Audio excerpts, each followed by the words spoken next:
I am going to introduce you to a system that will stop making you feel like you're behind all the time. I feel like this happens to all of us. We wake up, we do so many things, and at the end of the day, we still feel as if we've not done anything.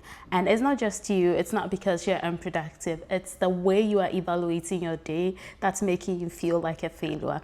And as ambitious women who embody identities, we do not want to start embodying the identity of a failure. You see, the problem isn't actually that you're not doing enough. The problem is how you're tracking what you're doing. This habit that I'm going to introduce you to takes only 2 minutes, and it will change how you feel at the end of the day. I have talked about this on the channel before, but one thing you need to understand is that the to-do list is not made for you to feel productive. The to-do list sits there to make you feel bad. Let's say you've got 15 things on your to-do list and you do 10 things. You still have 5 things that are looking at you like, didn't do that, still haven't done that. And that only makes you feel like a failure. If you haven't watched this video, go back to watch it because I show you a better system than to-do list, which is writing out your non-negotiables. Now, the system I am introducing you to today is the done list.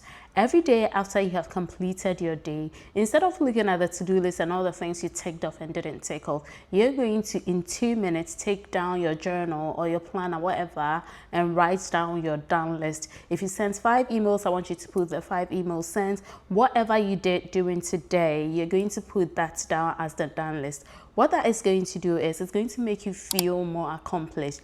The other thing that does is you start looking at the things you're using your day for, and you can evaluate whether these are things that are actually moving you through to the goals that you have set for yourself, or these are things that are distracting you, these are things that you're doing to pass the time, or these are things that need to get off your list. I have spoken here many times that we need to give our brain data.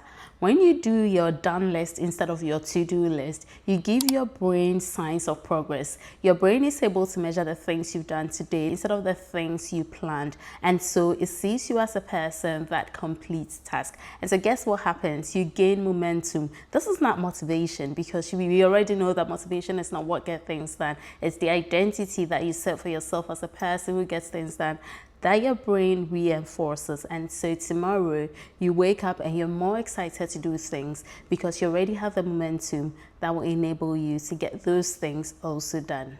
Now, step 2, and this is very crucial, is that you're going to track this for 2 weeks. Every day at the end of the day, you take your notebook and your pen and write down your done list. I don't want you to get into the mistake of treating this as a performance so that you start putting things in that do not even count. However, you should know that even little things matter. The goal is not to build an impressive document. The goal is not to have a long list of to-dos.